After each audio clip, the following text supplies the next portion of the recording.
하나님께서 우리에게 건강한 교회를 세워가게 하시려고 고린도 교회 이야기를 통해서 고린도 강해를 함께 나누게 하셨는데, 우리가 지금 물론 가정의 달을 보내고 있습니다만은 우리 제자교회에게 주시는 이제 건강한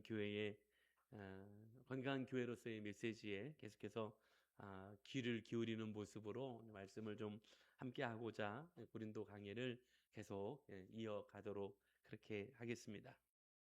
오늘도 이 말씀 앞에서는 겸손히 말씀의 뜻과 말씀의 가르침 앞에 서기를 소망하시는 사랑하는 우리 제자교회 모든 성도님들, 또 여러분들 삶 속에 하나님이 주시는 사람의 격려와 인정을 넘어서서 하나님의 평안과 은혜가 가득하시기를 주님의 이름으로 간절히 축원합니다. 자, 계속해서 이어지는 이제 고린도후서의 말씀 이제 함께 하려고 하는데, 특별히 우리가 지금까지 살펴본 이야기들을 좀 보니까 이 고린도 교회 안에서 이 사도 바울의 사도권에 관한 문제로 논쟁, 갈등, 다툼이 계속해서 있어지고 있었고요. 그 가운데서 우리가 교회됨을 지켜가면서 서로 간의 이 관계가 회복해야 되는 것, 또 회복되어져야 하는 그런 모습들에 대해서 계속해서 반복적으로 좀 이야기들이 진행되어져 오고 있었습니다. 무엇보다 이제 지난 시간의 이야기, 물론 이제 몇 주 전이 되겠습니다만, 지난 시간의 이야기를 잠깐만 하면 우리의 싸움에 대한 이야기를 하고 있었어요. 그래서 우리의 싸움은 사람에게 있지 않다라는 거예요.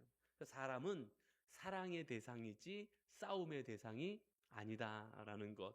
그래서 오직 하나님의 교회와 하나님의 뜻을 세워가게 하시려고 하나님이 우리에게 뭘 주셨냐면 권위를 주셨대요. 이건 뭐냐면 직책, 지위 뭐 이런 거잖아요. 그래서 가정에선 여러분들 그 가정을 하나님이 세워가라고 뭐 부모의 권위를 주셨고요.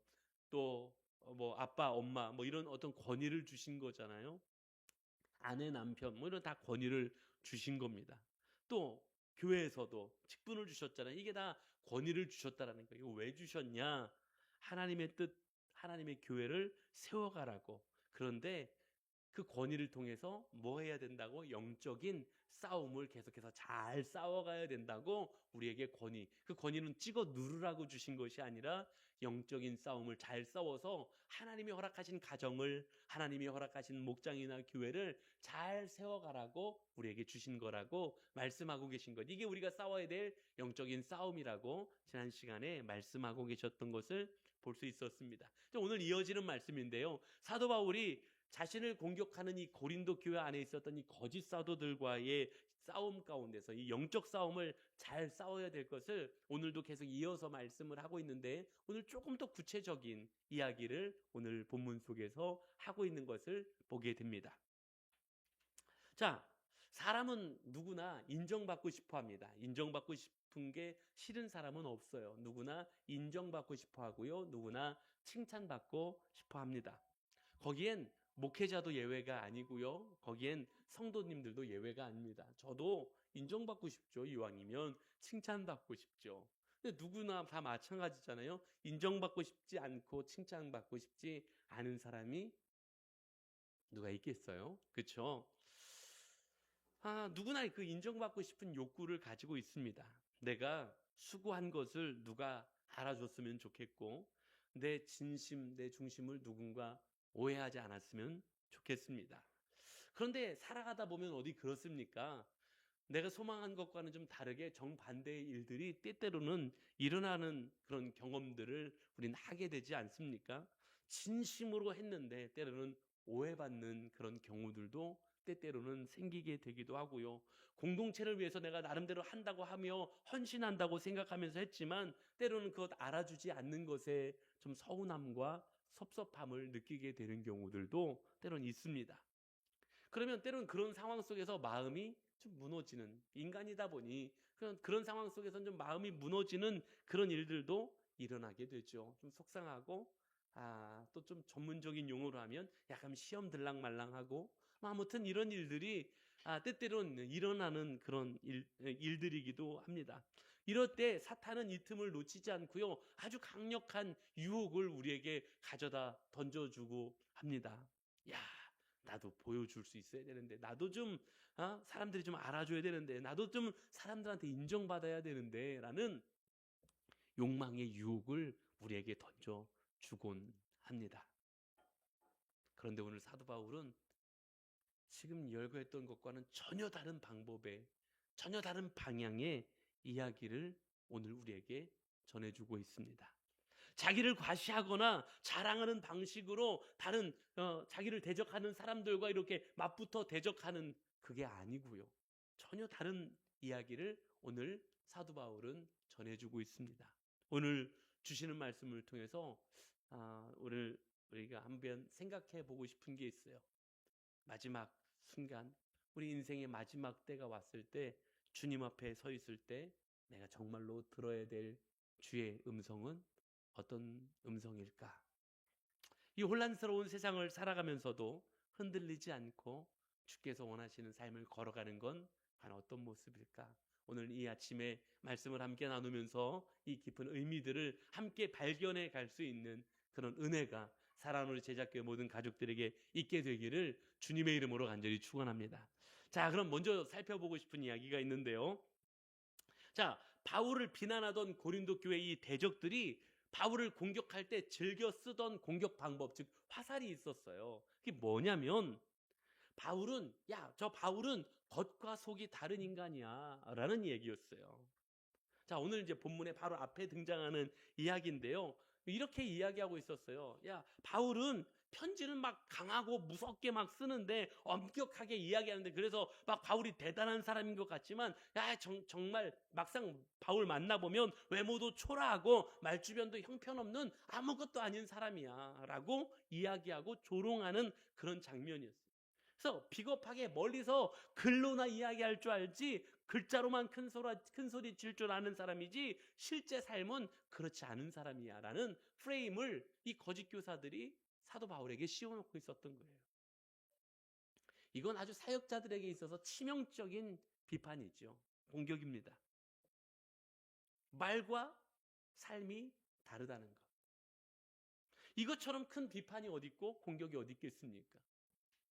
저도 항상 말씀을 선포하는 사람으로서 제게 있어서 가장 두려운, 그래서 제가 늘 항상 경계하는 삶은 그런 거예요. 내 말과 내가 선포하는 강단에서의 선포하는 메시지와 내 삶이 다르지 않은 사람이 되게 해달라는, 이게 제가 가장 간절히 기도하며 소망하는 자리거든요. 그런데 저 사도 바울은 말하는 거하고 그 다음에 실제 삶이 다른 인간이야 라고 이야기하는 것, 이게 바울을 얼마나 강력하게 공격하는 모습이었겠습니까? 그런데 오늘 바울은 그 공격 앞에서 매우 당당하게 이야기합니다. 뭐라고 이야기합니까? 내가 편지로 쓴 그 복음의 무게만큼 나는 너희 곁에 있을 때에도 그 복음대로 행하는 삶을 살았다라는 이야기를 오늘 이 성경 속에서 이야기합니다. 11절 말씀 보면요. 이런 사람은 우리가 떠나 있을 때에 편지들로 말하는 것과 함께 있을 때에 행하는 일이 같은 것임을 알지라 라고 이야기합니다.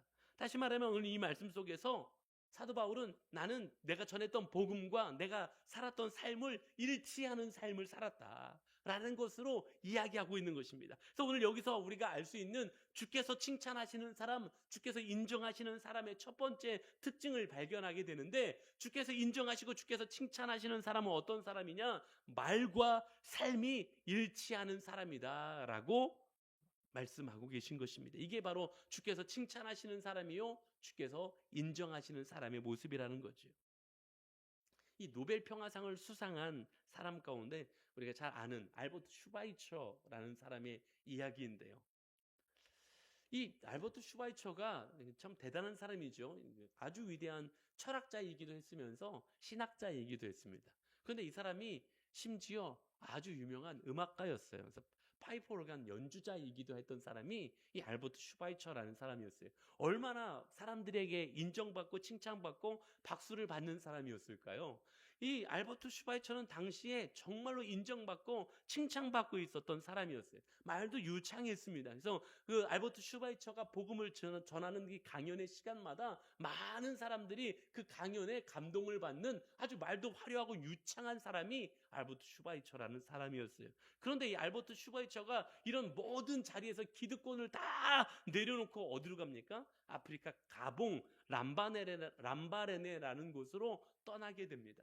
사람들이 도무지 이해가 되지 않는 거예요. 아니, 이런 사람이 또 모든 그 인정을 받고 모든 좋은 위치에 있는 이런 사람이 왜 아무도 알아주고 인정하지도 않는, 누군가 쳐다봐 주지도 않는, 요즘처럼 인터넷이 있어서 뭐 그걸 확인할 수 있는 것도 아니고 아무도 알아봐 줄 수도 없고 인정해 줄 수 없는 아프리카 가봉 땅으로 도대체 왜 가는 걸까? 다 궁금해하고 있었어요. 자, 알버트 슈바이처가 이렇게 떠나기 전에 한 기자가 알버트 슈바이처한테 묻습니다. 박사님, 왜 이렇게 당신에게 좋은 환경과 여건이 있고 명예가 있는데 아프리카로, 지금 아무도 알아줄 수도 없는 아프리카로 가려고 하시는 겁니까? 라고 슈바이처한테 묻습니다. 그러자 슈바이처가 이렇게 대답을 했다는 거예요. 나는요, 지금까지 말로만 사랑을 가르쳐 왔습니다. 난 이제부터 삶으로 사랑을 이야기해 주고 싶습니다. 라고 이야기했다는 거예요. 자, 이 알버트 슈바이처가 아는 것처럼 이 아프리카에서 온갖 질병과 더위에 시달리면서도 원주민들을 돌아보게 되죠. 수십 년이 흐른 뒤에 드디어 알버트 슈바이처가, 뭐 전에 한번 말씀드렸는데, 아주 예상치 못하게 기차를, 그것도 아주 일반 칸을 타고서 오게 되지 않습니까? 알버트 슈바이처가 돌아왔을 때 사람들이 묻습니다. 박사님, 도대체 이 고생을 하면서 얻은 게 뭡니까? 그렇게 묻는 거예요.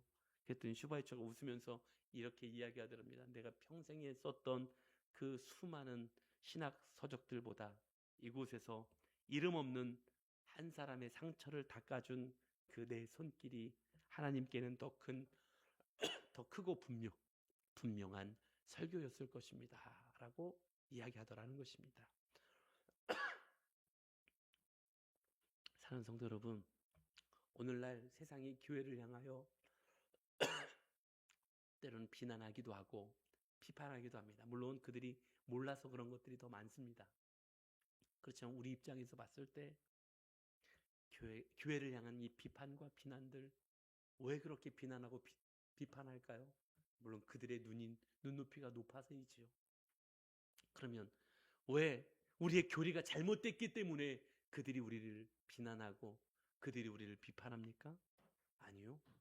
우리가 하는 말이 부족해서 그들이 우리를 비난하고 비판합니까? 아니요. 말은 너무나도 화려하고요. 말은 너무나도 완벽합니다. 그런데 그 말을 뒷받침할 만한 삶의 근육이 부족한 겁니다. 삶을 살아낼 근육이 부족한 거예요. 예배당 안에서는요, 원수를 사랑하자고 뜨겁게 얘기하고 뜨겁게 기도하지만 예배당은 문을 나서는 순간 나에게 조금만 손해를 입힌 이웃을 향해 독설 내뱉는 것을 서슴지 않습니다. 아니요, 심지어 예배당 안에서조차 시기하고 질투하는 일들이 난무하고 있습니다. 주님이 나의 주인이십니다라고 고백하는 일들이 예배당 안에서 일어나지만 교회 문 밖을 나가면 재정 문제, 자녀의 문제로 인하여 똑같이 세상 사람들과 아무런 차이 없이 똑같이 고민하고 똑같이 불안해하며 돈과 권력을 주인 삼아 달려가려고 합니다. 오늘 사도 바울이 경계하고자 하는 건 바로 여기 있습니다. 내가 너희에게 보낸 편지 속의 바울과 지금 너희 앞에 서 있는 인간 바울이 결코 다르지 않다라는 것. 이건 사도 바울이 완벽함을 자랑하고 있는 게 아니라 진실됨을 말하고 있는 것입니다. 비록 우리가 인간인 우리가 연약해서 때로는 넘어지기도 하고 때로는 실수하기도 할 수 있습니다. 그러나 우리가 지향하는 지향점만큼은, 우리가 바라보아야 되는 방향만큼은 말과 삶이 같아야 할 줄로 믿습니다. 주님은 우리에게 유창한 기도 듣기를 원하시는 것보다 그 기도가 끝난 뒤에 우리의 발걸음이 어디를 향하고 있는지를 더 관심 갖고 계신 분이 우리 주님이라는 사실을 우리는 기억해야 될 줄로 믿습니다.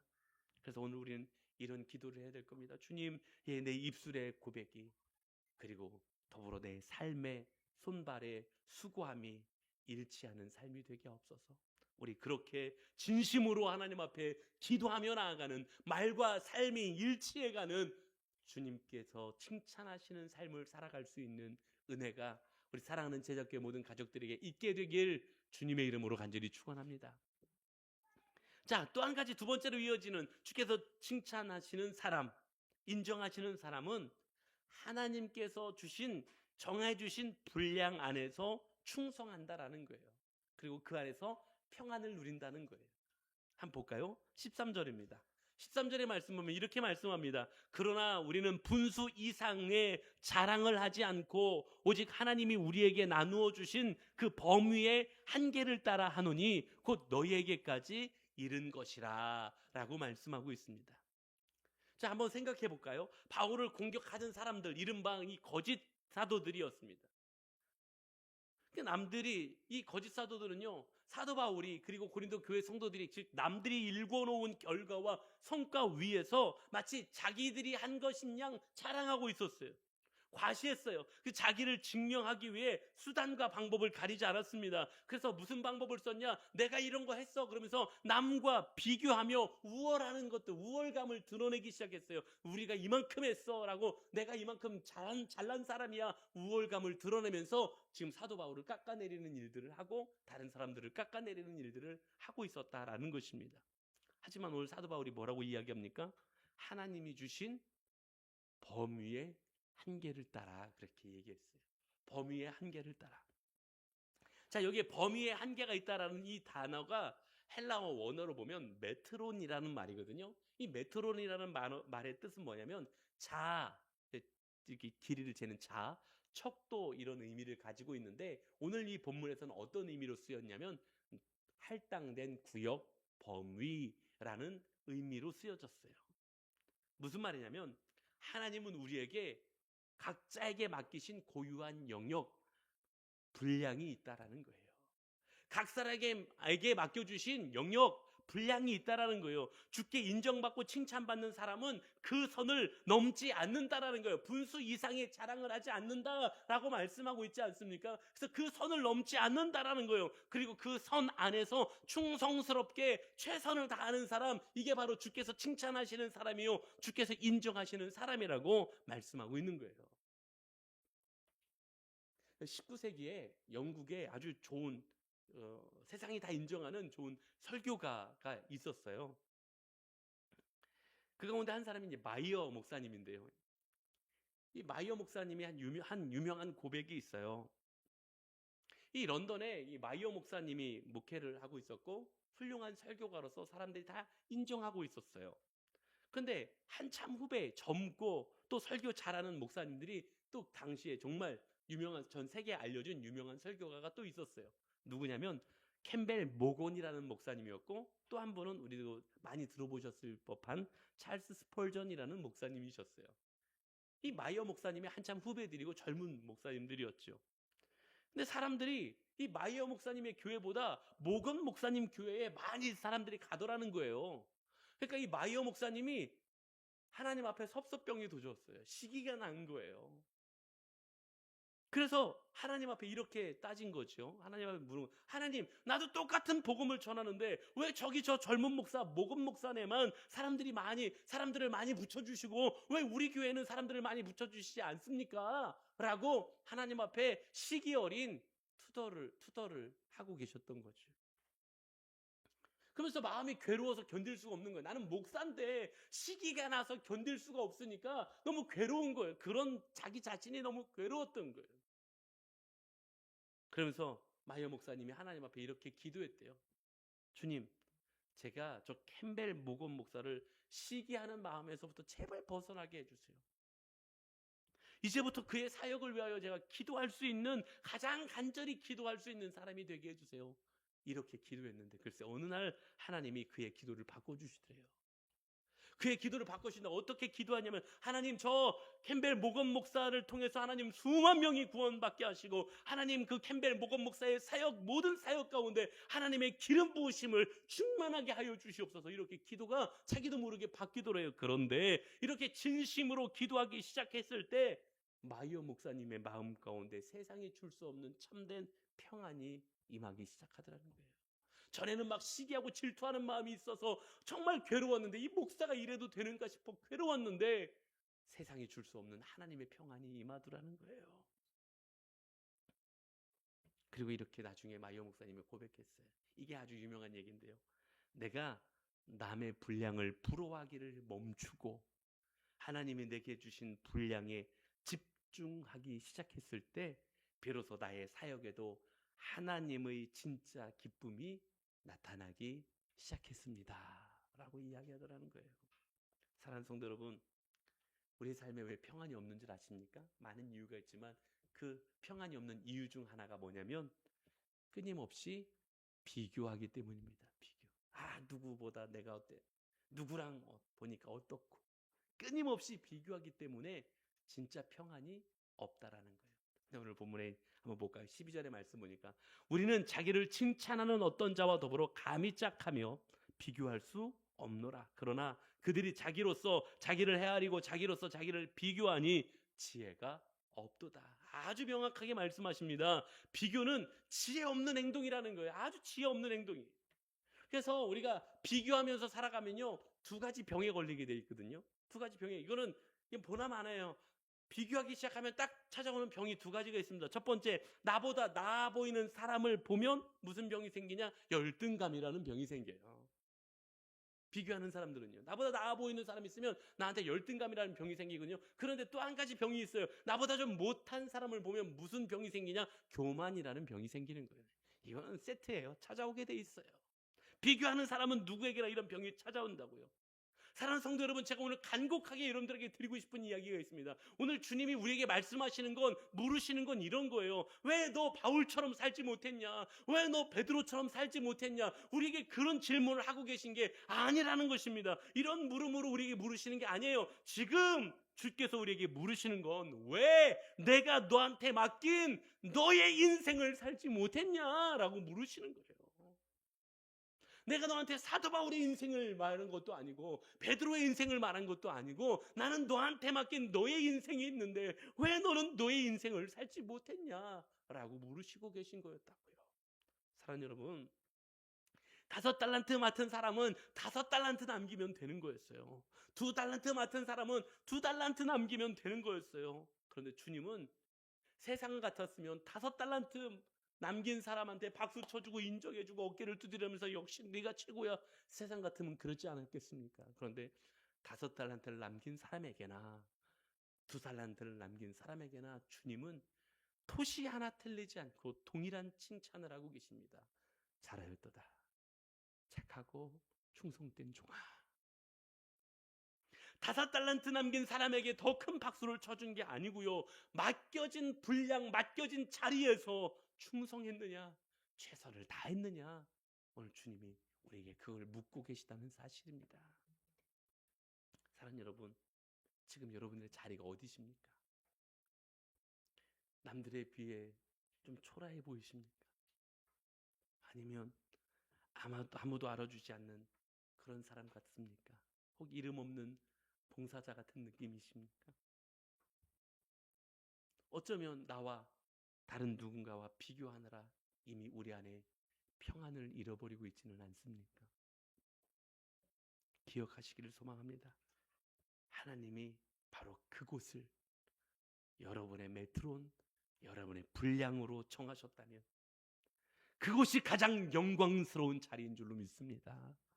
내가 지금 서 있는 곳이 하나님이 허락하신 가장 복된 자리임을 기억하실 수 있기를 주의 이름으로 간절히 축원합니다.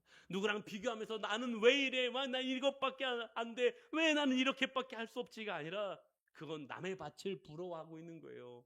남의 밭을 부러워하다가 내게 주신 내 밭을 황폐하게 만들지 마십시오. 남의 밭 부러워한다고 내가 달라질 게 아무것도 없어요. 남의 밭 부러워하다가 내 밭이 황폐해지면 그저 내가 손해볼 뿐이에요. 오늘 이 이야기는 이런 거예요. 하나님이 내게 주신 가정, 하나님이 내게 허락하신 직장, 하나님이 내게 주신 교회와 목장을 사랑하고 섬기는 것이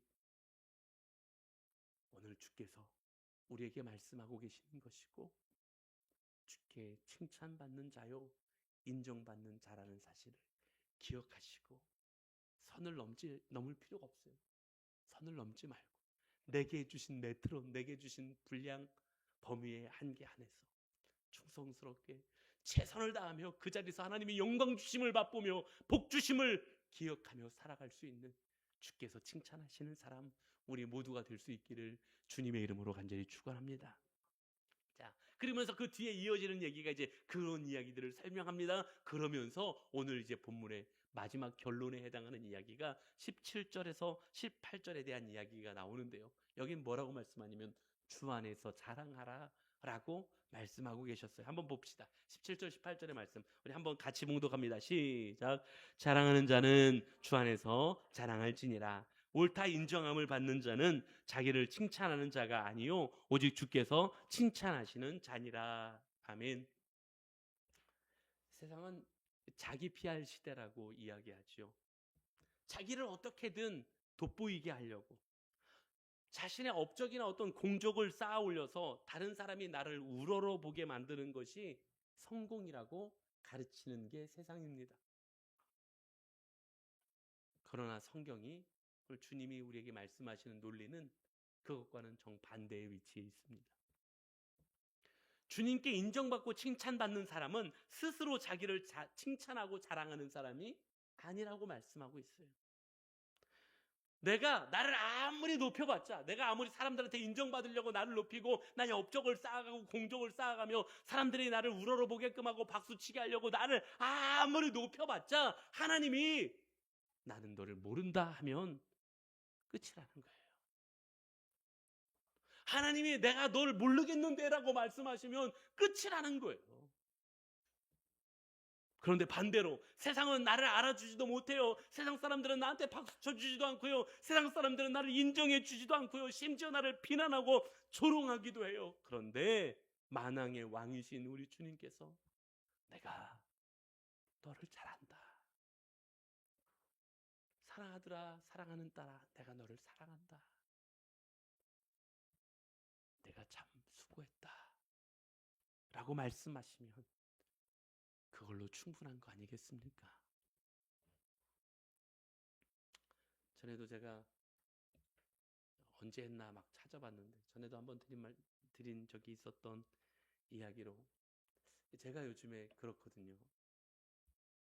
하나님이 하심 사람들이 박수 쳐주는 인생 아니라 하나님이 칭찬하시는 인생이 되어야 돼요. 제가 제일 최근에 가장 많이 기도하는 내려놓음을 기도하면서 하나님이 깨닫게 하신 것들이었는데 뭐 제 이야기는 전에도 드렸고 또 아주 좋은 훌륭한 여러분들도 잘 알만한 사람 이야기로 이제 말씀을 좀 정리해 가려고 하는데요. 음악의 아버지라고 불리는 사람 있잖아요. 제가 전에 한번 이 이야기를 드렸는데 요한 세바스찬 바흐의 이야기를 하려고 합니다. 음악 잘 모르시는 분도 바흐는 들어보셨잖아요. 바흐 학교 다닐 때 바흐는 들어보셨을 거예요. 이 요한 세바스찬 바흐에게 아주 수많은 명곡들이 있지요. 당대 정말 최고의 음악가였습니다. 그런데 바흐는 한 번도 자신의 그 천재성을 자랑하지 않습니다. 자랑하지 않아요. 그래서 바흐가 곡을 쓸 때 악보에 아직 콩나물을 그리기 시작하지 않았잖아요. 근데 그 악보에 곡을 쓰면서 먼저 악보의 오선지 위에 이렇게 글씨를 썼어요. JJ 라틴어로 JJ라고 썼어요. 이건 무슨 말이냐면 제스 주바라는 말인데요. 예수여 도우소서라는 의미를 가진 말입니다. 곡을 써가기 전에 JJ라고 써서 제수 주바 예수여 도우소서. 그래서 곡을 쓰기 시작하면서 주님의 도우심과 주님의 임재하심을 구하면서 곡을 써가기 시작한 거예요. 그리고 작곡을 다 하고 난 다음에 항상 바흐의 곡 악보의 제일 마지막에는 SDG라고 써 있었습니다. 모든 악보에는 SDG라고 라틴어로 썼는데 이건 무슨 말이냐면 Soli Deo Gloria 오직 하나님께만 영광이라고 늘 표시하고 있었던 거예요. 바흐에게 음악은 뭐와 같은 거였냐면 자신의 삶과 일 속에서 예수님을 잃어버리지 않고 살아가려는 몸부림이었던 거예요. 그래서 그가 곡을 쓸 때마다 주여 도우소서, 곡을 마무리할 때마다 오직 하나님께만 영광이라는 사실을 늘 스스로 반복하고 되뇌이며 살아가고 있었던 것이죠. 사람들이 이 바흐의 곡이 연주될 때마다 박수를 칩니다.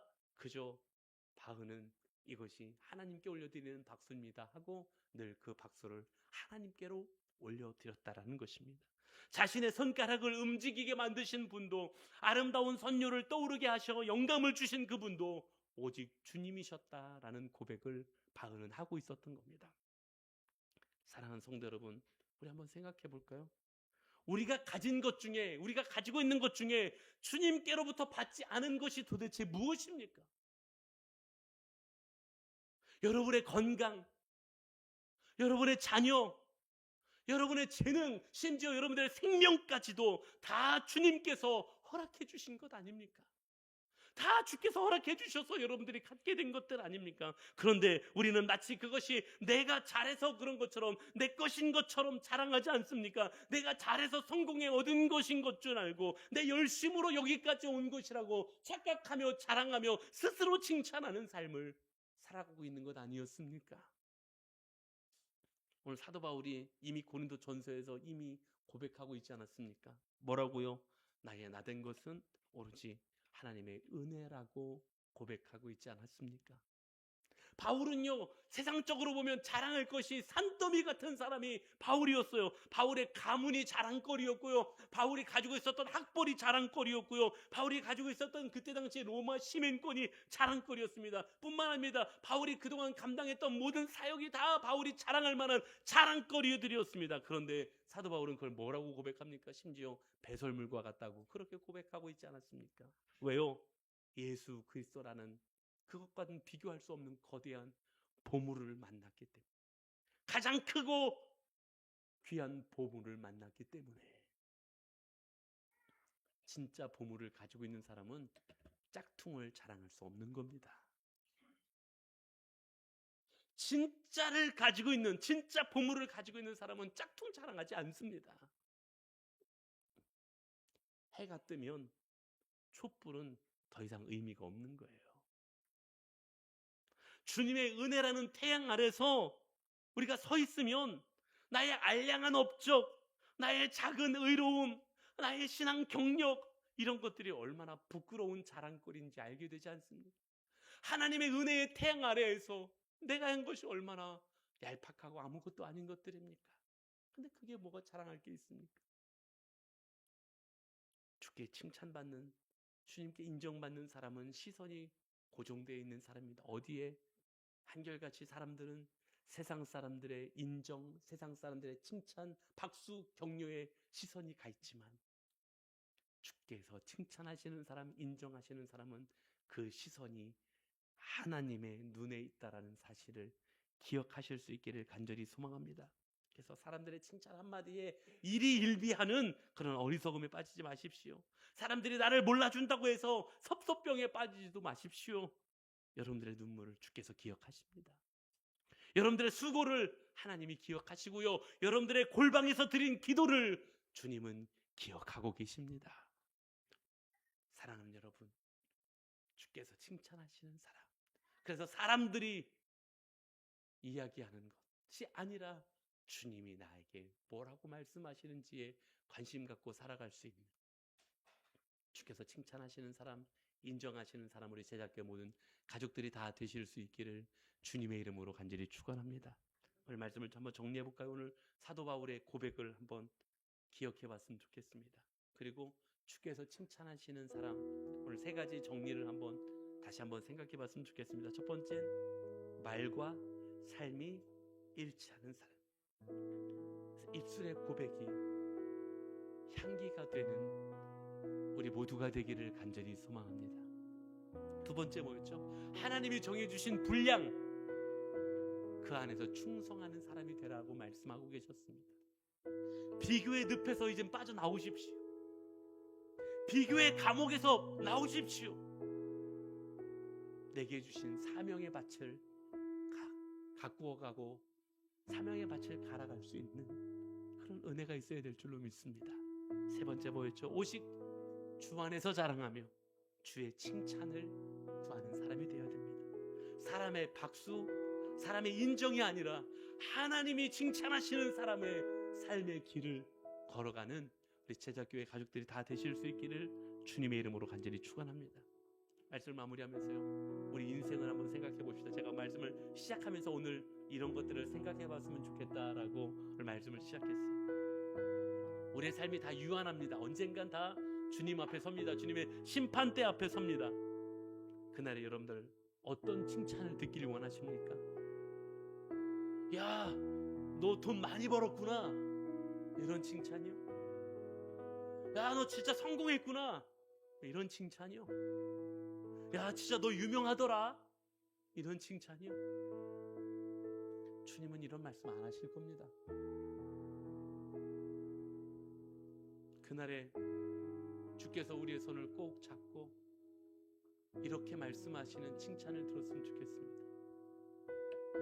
잘하였도다, 착하고 충성된 종아, 내가 그 아주 작은 일에 충성하였으니 내가 많은 것을 내게 맡기리라.